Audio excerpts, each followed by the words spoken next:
नमस्कार। राजस्थान 5 के प्रहार में आपका स्वागत। मैं हूं आपके साथ हेमंत कुमार। और स्कूलों की जर्जर व्यवस्था को लेकर के राजस्थान हाईकोर्ट में गुरुवार को फिर सुनवाई के दौरान सरकार की ओर से मुख्य सचिव ने 700 पन्नों का एफिडेविट प्रस्तुत किया। इसमें राजस्थान के जर्जर 87,000 कमरों को ठीक करना, मरम्मत करना एवं पुनर्निर्माण का रोड मैप रखा गया। इस कार्य में 12,500 करोड़ रुपए की जरूरत होगी। 20,000 करोड़ रुपए में से बची हुई राशि के लिए हम दिल्ली केंद्र की सरकार के साथ जल्द ही मीटिंग करने वाले हैं। इस बात की जानकारी भी दी गई है। क्या राज्य सरकार के इस कदम से स्कूलों की सूरत राजस्थान में बदलेगी? आज इसी पर चर्चा करेंगे। पहले रिपोर्ट देखिए।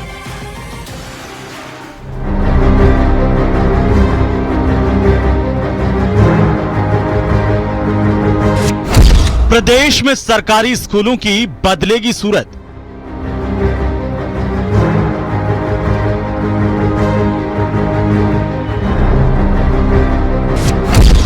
हाईकोर्ट में 87,000 कमरों के सुधार का रोड मैप पेश।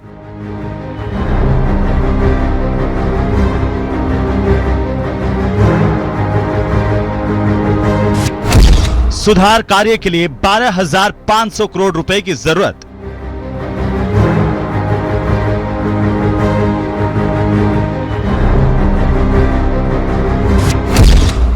जर्जर भवनों में पढ़ रहे लाखों विद्यार्थियों को मिलेगी राहत।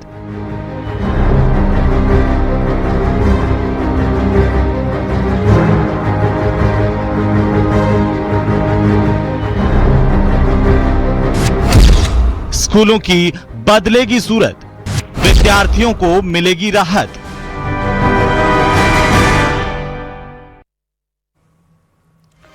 तो आखिरकार स्कूलों की सूरत इससे कैसे बदलेगी, कितनी राहत मिलेगी? जो विद्यार्थी लगातार इंतजार कर रहे हैं, क्योंकि पीछे से जिस तरह की व्यवस्था चली आ रही थी, जिस तरह की हालत चली आ रही थी, उसमें कितना सुधार होगा, आज इस पर हम बात करेंगे। हमारे साथ खास मेहमान मौजूद हैं। सबसे पहले मैं परिचय करवा दूं आपका। हमारे साथ डॉक्टर चेतन राजपुरोहित हैं, भारतीय जनता पार्टी के प्रवक्ता। डॉक्टर सीबी यादव हमारे साथ हैं, कांग्रेस पार्टी के प्रवक्ता। एसपी मित्तल हमारे साथ हैं, वरिष्ठ पत्रकार के तौर पर। बीएल मिश्रा हमारे साथ हैं, शिक्षक नेता के तौर पर। सबका स्वागत है, सबका अभिनंदन है। और सबसे पहले चेतन जी, आपसे शुरू करेंगे कि हाईकोर्ट में फिर सुनवाई और एक रोड मैप पेश किया राज्य सरकार की तरफ से। 87,000 कमरे ऐसे हैं जिनको सुधार की जरूरत है। बड़ा आंकड़ा है। कैसे ये बदलाव होगा, कैसे सुधार होगा चेतन जी? देखिए, किसी भी स्कूल में हो, चाहे महाविद्यालय में हो, चाहे विश्वविद्यालय में हो, 3 चीजों की नितांत आवश्यकता होती है जी। पहला इंफ्रास्ट्रक्चर, दूसरा शिक्षक और तीसरा शिक्षार्थी। इंफ्रास्ट्रक्चर का एक पार्ट है बिल्डिंग, और बिल्कुल सही है, जिस प्रकार से बिल्डिंगों की हालत थी, मैं तो ये भी कहता हूं, दोष नहीं दूंगा पिछली सरकार पर कभी भी, लेकिन एक दिन में ये सारा नहीं हुआ। लेकिन सरकार ने क्या किया, हमारी सरकार आने के बाद में एक लक्ष्य तय किया, मिशन मोड में इसको लिया जी। और 3 काम इसके अंदर हम लोगों ने शुरू किए। पहला काम, हेमंत जी आपको पता होगा, सभी विधायकों को ये कहा, विधायक विद्यालयों के साथी नाम से एक योजना शुरू की, और हर विधायक को कहा 1 करोड़ रुपया प्रथम प्राथमिकता के साथ विद्यालयों की मरम्मत के लिए देंगे। दूसरा काम हमने किया, 175 करोड़ रुपए खर्च करके 1753 कामों का वर्क ऑर्डर जारी हो चुका है स्कूलों के अंदर। तीसरा काम हमने किया, 20,000 करोड़ जो केंद्र से हमें मिलने थे, उसमें जो बची राशि है, उसके लिए दिल्ली के अंदर मीटिंग की डेट तय कर दी है। जल्दी वो मीटिंग होने वाली है, और जो पैसा हमारे को मिलेगा, जो पैसा मिल रहा है, इन तीनों तरीकों से जो पैसा हमारे को मिला है, उसके अंदर काम शुरू हो गया। स्कूलों के अंदर माननीय शिक्षा मंत्री जी ने एक बात और कही थी, उन्होंने कहा था किसी भी सूरत में उन स्कूलों के कमरे हम खोलेंगे नहीं जो जर्जर अवस्था में बच्चों को बैठाने का काम नहीं करेंगे, किसी बंद कर दिया उनको। 5 साल तक गवर्नमेंट पहले भी रखे गई है हेमंत जी, नहीं ध्यान दिया। लेकिन हमारा कर्तव्य है, हमें जनता ने चुना है, हम ये नहीं कह सकते कि पिछला सरकार ने क्या किया था, लेकिन हमने इस काम को मिशन मोड में लेकर के और तीनों क्षेत्रों में काम किया। इंफ्रास्ट्रक्चर में चाहे लैब की बात हो, चाहे लाइब्रेरी की बात हो, चाहे इक्विपमेंट की बात हो, चाहे शिक्षकों की नियुक्ति की बात हो, और तो डीपीसी में आपको पता है 45,253 व्याख्याताओं की, प्राचार्यों की, उप प्राचार्यों की उन्होंने डीपीसी कर दी। डीपीसी करने का फायदा क्या है? शिक्षकों में उत्साह आता है, कोई भी चीज समय पर मिलती है तो शिक्षकों में उत्साह आता है, वो अच्छे तरीके से शिक्षकों और ज्यादा पढ़ाता है। तो पूरी सरकार माननीय शिक्षा मंत्री जी के नेतृत्व में शिक्षा विभाग, माननीय मुख्यमंत्री जी के नेतृत्व में प्रदेश सरकार और माननीय केंद्रीय शिक्षा मंत्री धर्मेंद्र प्रधान, क्योंकि डबल इंजन की सरकार है, डबल इंजन की सरकार में हम लोगों के पास पैसे की कोई कमी आई नहीं है, आने वाली नहीं है। हमारा लक्ष्य क्लियर है, हमारा मिशन क्लियर है, हमारा विजन क्लियर है कि बच्चों को किसी भी सूरत में ऐसे जर्जर भवनों में नहीं बैठाया जाए, उनके लिए समुचित व्यवस्था हो, अच्छी व्यवस्था हो, गुणवत्तापूर्ण शिक्षा मिले बच्चों को। बच्चों के शिक्षा के बारे में सोचना सरकार का प्रथम कर्तव्य है, प्रथम दायित्व है। हम इसी दिशा में आगे बढ़ के और शिक्षकों को अच्छी शिक्षा, बच्चों को अच्छी शिक्षा, गुणवत्तापूर्ण शिक्षा कैसे मिले, उस दिशा में निरंतर आगे बढ़ रहे हैं। और ये एक सतत प्रक्रिया है हेमंत जी, ये कोई एक दिन में या 2 दिन में होने वाले काम नहीं है। लेकिन जब झालावाड़ की घटना हुई, जिस प्रकार से स्कूलों का सर्वे हुआ, उस सर्वे के अंदर ये आया कि इतनी स्कूलों में ये हालत है, इनकी इतने रूम खराब है, बिल्डिंग में ये प्रॉब्लम है, तो उन स्कूलों को, कई स्कूलों को हमने बंद भी करने का काम किया है। तो हमारे विपक्षी मित्र कई बार आरोप लगाते हैं आपने स्कूल बंद क्यों कर दी, उस स्कूल के बच्चों को इस स्कूल में क्यों भेज दिया। हम बच्चों के साथ कोई रिस्क नहीं ले सकते, उन बच्चों को हम दूसरी स्कूल में शिफ्ट कर रहे हैं, पास की स्कूल में क्यों कर रहे हैं, जब तक वो स्कूल ठीक हो जाएगी वापस बच्चे आ जाएंगे। लेकिन इन सब बातों को गंभीरता से लेते हुए सरकार ने काम करना शुरू किया, आगे बढ़ना शुरू किया, बजट का प्रावधान किया और समय पर 1753 टेंडर हो चुके हैं, काम शुरू हो चुका है। विधायकों ने भी ये कहा है, महाविद्यालय प्राचार्यों को कहा है, अध्यापकों को कहा, आप प्रपोजल दीजिए, हमें तुरंत दीजिए, हम आपको पैसा देंगे विधायक कोटे का और सांसद कोटे का भी देंगे हेमंत जी। ये काम तब हो सकता है जब सरकार का नियत साफ हो, नीति साफ हो और केवल लक्ष्य एक ही हो कि शिक्षा में सुधार और बच्चों को गुणवत्तापूर्ण शिक्षा मिले, अच्छे माहौल में मिले, अच्छे विद्यालय मिले। उस दिशा में हम आगे बढ़ रहे हैं हेमंत जी, लगातार काम कर रहे हैं। ठीक है, मैं ये भी क्लियर करता हुआ चलो, सारे मेहमानों की 1-1 मिनट की मैं टिप्पणी लूंगा, इसमें किसी को नहीं टोकूंगा, चेतन जी को ही नहीं, किसी को नहीं। सीबी यादव साहब, नॉन स्टॉप आपको भी उतना ही मौका दूंगा, तो एक-एक करके सबकी टिप्पणी हो जाए, उसके बाद हम डिबेट ओपन करें। सीबी यादव साहब बोलिए।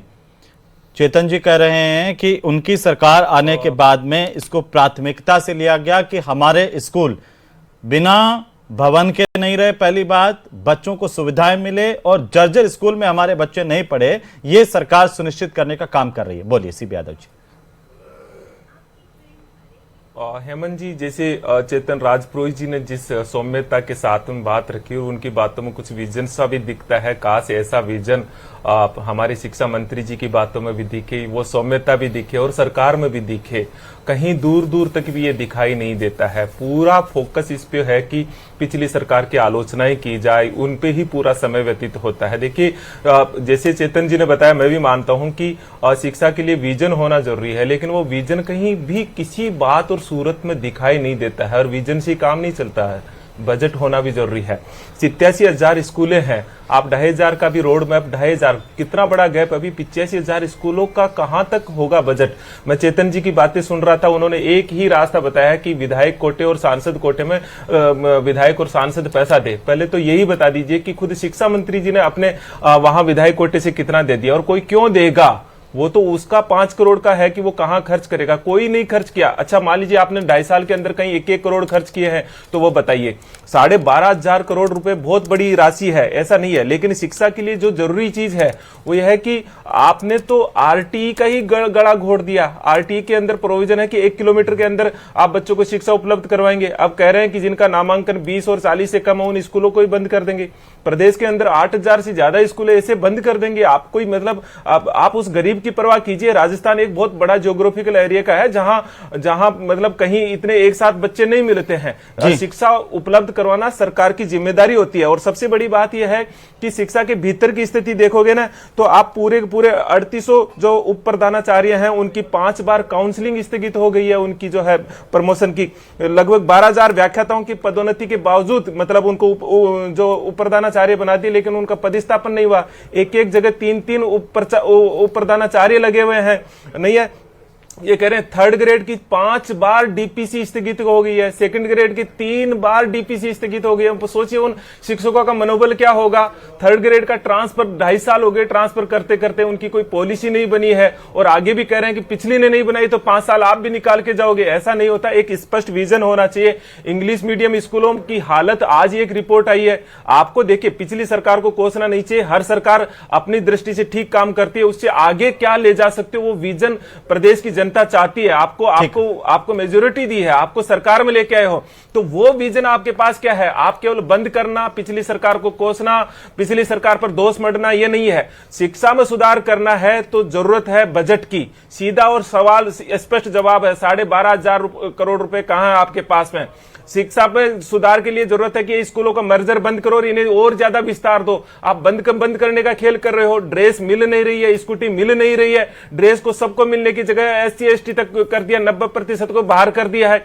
तो आप बंद मत कीजिए। आप आगे क्या कर सकते हैं? हम RT लेके आए, उससे आगे 2 कदम आगे क्या बढ़ सकते, वो बात होनी चाहिए। आपका विजन दिखना चाहिए। केवल बयानों से सरकारें नहीं चलती, केवल बयानों से सुधार नहीं होते हैं। आगे क्या सुधार है वो विजन दिखना चाहिए। ठीक है CB यादव जी, एक बार चेतन जी इनका जवाब दीजिए, फिर मैं आगे बढ़ूं।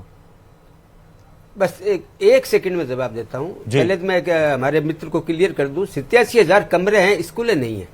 हमारे मित्र ने बोल दिया कि 87,000 स्कूलें नहीं है, कमरों की बात हो रही है। 2,500 भी कमरे ही हैं। दूसरी बात, 2,500 भी पैसों कमरे की हैं। बात की, बिल्कुल सही है। हाँ, कांग्रेस तो चिंता 85,000 कमरे का कांग्रेस डिफरेंस आ गया। चिंता कब करती है? जब भारतीय जनता पार्टी की सरकार होती है। 2,500 भी कमरे हैं, तो स्कूलें नहीं है ये। लेकिन मैं एक बात पहले भी हेमंत जी आपको मैंने बता दी थी कि 20,000 करोड़ का जो बजट शिक्षा के अंदर केंद्र सरकार से आता है, उसमें जो पैसा खर्च हो चुका है, जो पैसा अभी हमारे बाकी है, उसके लिए नहीं, गलत सरकार है। ये 20,000 करोड़ रुपए निर्माण के लिए नहीं आता। मीटिंग ये निर्माण के लिए नहीं होता। अभी बात कर रहे थे हमारे मिड डे मील भी होता है, दूसरी चीजें भी होती है। अभी हमारे मित्र बात कर रहे थे प्रमोशन की बताता हूँ, सही कह रहे थे। पोस्टिंग की थी उन व्याख्याताओं की 12,119 जो उप प्राचार्य बने थे, लेकिन SIR के कारण चुनाव आयोग ने ये बहाने बंद करो, ये बहाने चुनाव आयोग ने उनको रोक दिया था और वापस हो गई है। वापस हो गई है, वापस हो गई है, ये वापस उनकी नियुक्तियों के आदेश हो गए हैं। लेकिन वो ज्वाइन कर चुके थे, हेमंत जी, वो ज्वाइन कर चुके थे। हमारे मित्र को मैं बताना चाहता हूँ, ज्वाइन कर चुके थे। ज्वाइन करने के बाद में चुनाव आयोग के आदेशों की पालना करना किसी भी सरकार का, क्योंकि हम लोकतंत्र में मानते हैं। कांग्रेस पार्टी लोकतंत्र को मानती कहाँ है? वो चुनाव आयोग को नहीं मानती, वो किसी को नहीं मानती। हम लोग चुनाव आयोग का आदर करते हैं, सम्मान करते हैं, कानून का पालन करते हैं और हम मिश्रा साहब करते हैं, तभी हम लोग काम करके मैं आ जाऊंगा, वापस आ रहा हूं सर। BL मिश्रा साहब, क्या इससे हमारी स्कूलों की हालत सुधर जाएगी? जिस तरीके का रोड मैप सरकार ने पेश किया है हाई कोर्ट में।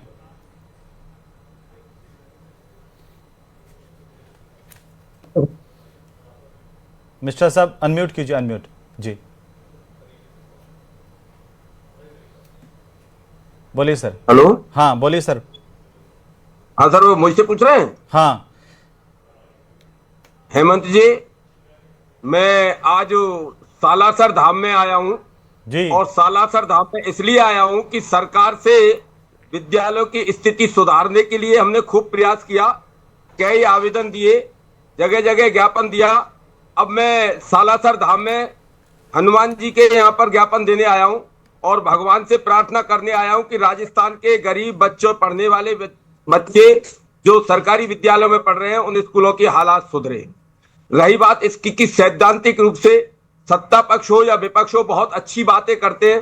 87,500 कमरे बनने हैं और ये राजस्थान का दुर्भाग्य है, शिक्षा विभाग का दुर्भाग्य है कि शिक्षा विभाग में भवनों के निर्माण के लिए हाई कोर्ट को हस्तक्षेप करना पड़ रहा है।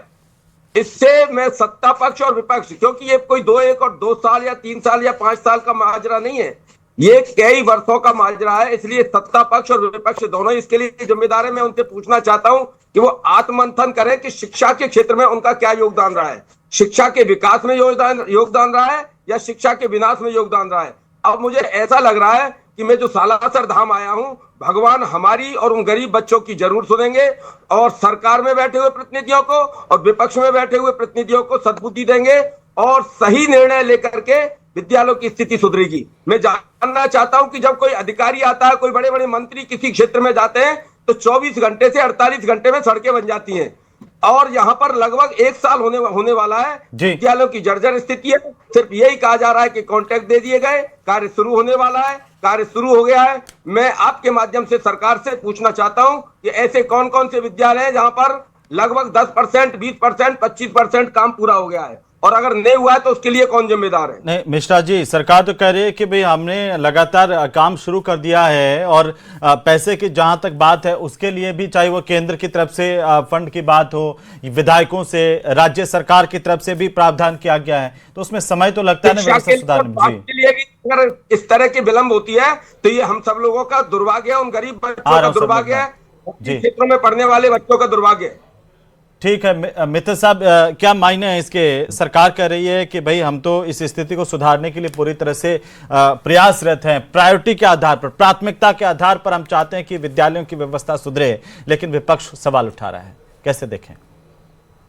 देखिए अहमद, विधानसभा के चुनाव के अंदर भारतीय जनता पार्टी ने राजस्थान की शिक्षा व्यवस्था को लेकर, खासतौर से जो स्कूल और उन स्कूल के जो भवन है उनकी दुर्दशा को लेकर एक मुद्दा बनाया था और ये कहा था कि हम सत्ता में आएंगे तो इन सब चीजों को हम सुधार करेंगे। लेकिन आज क्या नाम से करीब 2.25 साल होने को आए, तब भी हाईकोर्ट में ये कहा जा रहा है कि 87,500 कमरों की हमें मरम्मत करनी है, ये हमको कमरे बनाने हैं और उसके लिए हमें क्या नाम से 12,500 करोड़ रुपए की आवश्यकता है। सवाल उठता है कि आखिर आप 2.25 साल से क्या कर रहे थे? क्यों नहीं आपने रोड मैप बनाया? क्यों जब आप सत्ता में आए तो क्यों नहीं आपने ये सब कार्रवाई की? देखिए हेमंत, राजस्थान में जो स्कूलों की स्थिति वो है, जो हकीकत है वो यह है कि जो स्कूल हैं, जो लड़कियों के स्कूल हैं, उसमें टॉयलेट तक नहीं है और वो टॉयलेट नहीं है, इस कारण बच्चियां वहां पे पानी नहीं पी पाती हैं। मुझे लगता है कि इससे ज्यादा शर्मनाक बात कोई नहीं हो सकती और ये कोई भारतीय जनता पार्टी की बात नहीं है। तो ये तो सर कोई 1 साल में तो 2 साल में तो हो नहीं गया कि टॉयलेट खत्म हो गए हो। हाँ, ये कांग्रेस की भी बात मैं कह रहा हूँ कि ये कांग्रेस की बात है और राजस्थान में चूंकि 5-5 वर्ष का शासन रहा है, तो जब भी 5 वर्ष का शासन पड़ता है तो पिछली सरकार पे सारा स्थितियों को डाल दिया जाता है। लेकिन चाहे भारतीय जनता पार्टी का शासन हो, चाहे कांग्रेस का शासन हो, मुझे लगता है कि शिक्षा में जो व्यवस्था में सुधार होना चाहिए वो नहीं होता। कांग्रेस ने भी क्या नाम से शिक्षा में तबादला नीति नहीं बनाई, तो भारतीय जनता पार्टी ने भी 2 साल के अंदर कोई तबादला नीति नहीं बनाई। आरटी का ही क्या नाम से आज भी अखबारों में छपा है कि आरटी में जो पब्लिक स्कूलों में जो एडमिशन होने हैं, लॉटरी निकाल दी गई है, निजी स्कूल वाले उन पर प्रवेश नहीं दे रहे। इतनी विसंगति है। सरकार कम से कम, चलो आपको स्कूल नहीं बनाने, आपको क्या नाम से कमरों की मरम्मत नहीं करानी, जर्जर स्थिति में, लेकिन जो पब्लिक स्कूल है उनमें जो आरटी के अंदर जो प्रवेश होने, कम से कम उसकी तो स्पष्ट नीति बनाए, जो पिछले साल का बकाया उसका उनको भुगतान किया जाए। ऐसी बहुत सारी चीजें हैं जो शिक्षा विभाग में सुधार की जा सकती है। लेकिन मेरा ऐसा मानना है कि हेमंत, जो परिवर्तन किए जाने थे वो भारतीय जनता पार्टी के शासन में भी नहीं हो पाए हैं। और इसकी वजह चेतन जी क्या है? आ रहा हूं, इसी भी यादव जी एक बार जवाब ले लो मैं चेतन जी से। दोनों ने सवाल चेतन जी से वो सवाल पूछ लीजिए। मेरे 2 छोटे आ जाऊं एक बार वो दोनों के जवाब दे दें। चेतन जी देंगे तो सही रहेगा जी। एक बार वो दोनों के जवाब दे दें, फिर मैं आपके पास। सबसे पहले तो मित्तल साहब को मैं बताना चाहता हूं, विधायक कोटे की इन्होंने बात की थी कि विधायक कोटे से कितने काम हुए। मैं जानता हूं कम से कम 15-20 विधायक ऐसे हैं जिन्होंने करीब 50% अपना जो विधायक कोटा है, 1 करोड़ का जो हमने लक्ष्य रखा है, वो पैसा आवंटित किया और काम शुरू हो गया। लेकिन मैं एक बात कहना चाहता हूं, मित्तल साहब ने चिंता की, चिंता वाजिब है। सरकार क्या कर रही है, मैंने यही तो बताया है। सरकार ये कर रही है कि इन जो दिक्कत स्कूलों के अंदर है उनको दूर करने के लिए हमने 1753 टेंडर किए हैं ना। टेंडर किए तो पैसा भी तो व्यवस्था की है। पैसा नहीं होता तो टेंडर कहां से करते हम लोग? 175 करोड़ रुपए का प्रावधान हमने इसी बजट में क्यों रखा है? केंद्र सरकार से पैसा क्यों ले रहे हैं? इसीलिए ले रहे हैं कि ये स्टेप बाय स्टेप, एक दिन में मित्तल साहब ये काम होने वाला नहीं है। हमने सर्वे कराया, जब तो हमें पता चला कि 87,000 कमरों की जरूरत है मरम्मत की, नहीं तो कैसे पता चलता हमारे को? हमने विजन बनाया है, प्लानिंग बनाई है, योजना की है, उस योजना का बजट कहां से आएगा वो प्रावधान हम कर रहे हैं। और हमारा लक्ष्य क्या है? मिश्रा जी भी सरकार का लक्ष्य बिल्कुल शुद्ध मिश्रा जी कह रहे हैं कि शिक्षा मंत्री जी ने अपना फंड दे दिया क्या? बिल्कुल मैं बाउंड है। जो भी विधायक है ना, चाहे शिक्षा मंत्री जी है चाहे मुख्यमंत्री जी है, दिया क्या? सभी के सभी। मैं ये डेटा कितना दे हेमंत जी, ये डेटा राजस्थान के अंदर इवन कांग्रेस ने भी, डोटासरा जी ने भी अपने विधायकों को कहा था, याद करिए हेमंत जी, हम तो कि आप अपने विधायकों का कोर्ट का कोटे का पैसा दीजिए। ये कांग्रेस ने कब किया? जब बीजेपी ने ये विधायक विद्यालय साथी की योजना शुरू की। अच्छी बात है, अच्छी बात है, कांग्रेस ने भी दिया होगा, हम नहीं कहते कांग्रेस ने भी दिया होगा। सवाल ये है, लेकिन शिक्षा मंत्री जी क्यों नहीं देंगे? सभी विधायक दे रहे हैं, सभी विधायक, शिक्षा मंत्री जी तो ज्यादा देंगे। कहाँ दे दिया? 2.5 साल में बताओ ना आंकड़ा। मैं बता रहा हूँ आपको, मैं बता रहा हूँ, कितना रुपया इसीलिए तो योजना है। आप 200 विधायकों का डेटा, लेकिन सीबी यादव जी, 200 विधायकों का डेटा, आप पर तो ये अगर आप आरोप है पहले कि भाई आपके समय से व्यवस्था बिगड़ी, उसको पटरी पर लाने के लिए समय तो लगता है ना। विधानसभा, हेमंत जी, अभी इन्होंने सरकार विधानसभा के पटल पे सारी चीज रखी है जी। सीबी यादव जी, अभी सरकार ने स्रोत बताए कि कैसे पैसा जुटेगा। जो आपका सवाल था कि सर्व शिक्षा अभियान से 2,500 करोड़, पैसे की व्यवस्था की है, डीएमएफटी से 1,000 करोड़, सांसद विधायक निधि से 1,000 करोड़, आरटी की बात की हमारे मित्र ने। गलत आरटी का पिछला बकाया हमने चुकाया सरकार आने के बाद में। हेमंत जी, इस भारतीय जनता पार्टी की सरकार ने आरटी का पिछला बकाया हमने चुकाया है। ये हर क्षेत्र में बकाया छोड़ के गए। जो समग्र शिक्षा अभियान, हाँ मैं आपको बता रहा हूँ, जो 20,000 करोड़ रुपए बता रहे हैं जो केंद्र से आते हैं, वो 60:40 या 80:20 में आते हैं। उनका पहले से ही उनमें कोई स्कोप नहीं है कि आप 1 रुपया भी आप इंफ्रास्ट्रक्चर पर खर्च कर सको। ये तय कौन करेगा? ये तय कौन करेगा? मैं आपको ये तय सरकार तय करेगी। ये सरकार तय करेगी कौन से हेड में पैसा खर्च होगा। केंद्र सरकार तय करेगी, राज्य सरकार तय करेगी। उसमें प्रोपोर्शन नियमों में बदलाव क्या नहीं होता है क्या? हमारे पास आईसीआर का पैसा आता है, हम लोग उसका हेड चेंज करते हैं। आप हेड क्यों नहीं कर सकते? राज्य के बजट में बिल्कुल कर सकते हैं। मैं आपसे नियत सही होनी चाहिए, नियत साफ। मैं सवाल पूछता हूँ, राज्य के बजट में कितना पैसा बढ़ा? मैं तो बात राज्य के बजट में, तो आप भी तो सवाल का जवाब दे दीजिए फिर। मिश्रा जी क्या कहना चाह रहे हैं? एक मिनट 60:40 है, ठीक है, उसमें आप कैसे करोगे आप जी? मतलब आप थोड़ा सा ऐसे नहीं हो सकता कि केवल तुक्का लगाए, हो नहीं सकता है। ठीक है, मिश्रा जी क्या कह रहे हैं? मिश्रा जी पिछले 5 साल में एक ईंट लगाई। अच्छा ठीक है सर, मैं मेरी बात को रखता हूँ, फिर उसका जवाब दीजिए। एक मिनट सीबी यादव जी, बुनियादी सवाल यह है, एक बार मिश्रा जी क्या कर रहे हैं उनको भी ले लेते हैं जी। मैं भारतीय जनता पार्टी और कांग्रेस के दोनों प्रवक्ताओं से बड़ी विनम्रता से आपके माध्यम से पूछना चाहता हूं कि लगभग 10 मिनट के इस डिबेट के अंदर सिवाय तू मैं के अगर किसी निष्कर्ष पर आप लोग पहुंचे हो जिससे विद्यालयों का भला हो, विद्यार्थियों का भला हो, शिक्षकों का भला हो, शिक्षा का भला हो। भारतीय जनता पार्टी वर्तमान में सत्ता में, रोजाना डिबेट में प्रवक्ता आते हैं, आज कुछ कहेंगे कल कुछ कहेंगे। कहा जाता है कि सरदार भी तुम्हारा है, लश्कर भी तुम्हारा है, लश्कर भी तुम्हारा है, सरदार भी तुम्हारा है, तुम सच को झूठ लिख दो, अखबार भी तुम्हारा है। अब ये आंकड़े देने से कोई विद्यालयों के भवनों का लेकिन निर्माण, विद्यालयों के लिए टीचर्स की तो जिम्मेदारी होती है। पिछली बार मिश्रा जी मैंने उदाहरण दिया था और बताया था डीडवाना कुचामन का ऐसा स्कूल जहां पर शिक्षक ने, और आप शिक्षक नेता होने के नाते फिर बता दीजिए कि आपने एक स्कूल की हालत बदल दी और राजनीति करने के अलावा एक। मैं आपको निवेदन कर देना चाहता हूं, मैं आपको आमंत्रित करता हूं, आप राजस्थान के बहुत सारे स्कूलों में मैं आपको लेकर के चलना चाहता हूं जहां पर हमने शिक्षा के विकास में, विद्यालयों के विकास में महत्वपूर्ण भूमिका निभाई है। एक स्कूल बता दीजिए जिसमें आपके अथक प्रयासों से मॉडल स्कूल बन गया और मिश्रा जी प्रदेश अध्यक्ष शिक्षक संघ के उनके प्रयासों से इस प्रकार की मांगे नहीं उठाते तो आज अंदाज लगाइए। ऐसे नहीं होता, करके दिखाना पड़ता है। जैसे सरकार कह रही है कि हम करके दिखाएंगे। सीबी यादव जी, तो आप ही पे सवाल कर लें कि भाई आप इंफ्रास्ट्रक्चर सुधार के क्यों नहीं गए? पूरे 5 साल में क्या खराब हो गया पूरा इंफ्रास्ट्रक्चर? एक मिनट सीबी यादव जी, फिर आप सवाल उठा रहे हैं लेकिन कोई आपसे पलट करके ये पूछ ले कि 5 साल में आपने इंफ्रास्ट्रक्चर पर क्या किया? क्यों ये 87,000 कमरे जो है जर्जर हालात में मिले, क्यों मिले? बताइए। निश्चित तौर पर मैं वही जवाब दे रहा हूं, ये प्राथमिकता का है। आप में से टोटल जो 100 रुपए है उसमें से शिक्षा पे कितना खर्च करते हो? एनईपी में जीडीपी का 6% का लक्ष्य रखा।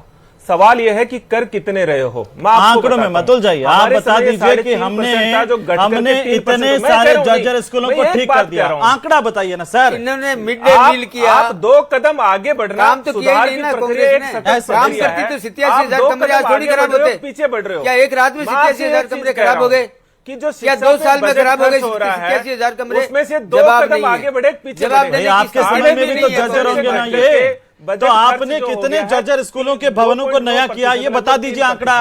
कि हमने देखे इतना किया और बीजेपी ने इतना नहीं किया अभी तक, तब तो कंपैरिजन होगा ना, तुलनात्मक कैसे ये होगा? पूरा जो आज पूरा इंफ्रास्ट्रक्चर है ना, शिक्षा का पूरा मॉडल, इंफ्रास्ट्रक्चर, सरकारी मॉडल पूरा, ये कांग्रेस की देन है। ऐसे नहीं होगा सर, मैं कह रहा हूं एक बात पे पिछली सरकार शिक्षा ने व्यवस्था का भ्रष्टाचार नहीं, करने में ये कहते हैं कांग्रेस ने ऐसे नहीं सरकार सर। ने। नहीं, ये PPP तो मॉडल गुमराह पे करने देने वाली की बात हो तैयारी गई। कर ली थी, लेकिन आपको मित्र पता हो। जी, बहुत शुक्रिया इस चर्चा में शामिल होने के लिए आप सभी का। कुल मिलाकर के सरकार ये कह रही है कि आने वाले वक्त में हम और ज्यादा तेज गति के साथ जो जर्जर स्कूल हैं उनके हालात को बदलने के लिए कोशिश करेंगे, लेकिन सवाल वही है कि आखिरकार कब तक काम पूरा होगा, कब तक बच्चों को राहत मिलेगी और कब हमारी शिक्षा व्यवस्था और ज्यादा दूसरे राज्यों के लिए एक मॉडल बनकर के उभरे। ऐसी पूरे प्रदेश की कामना है। नमस्कार।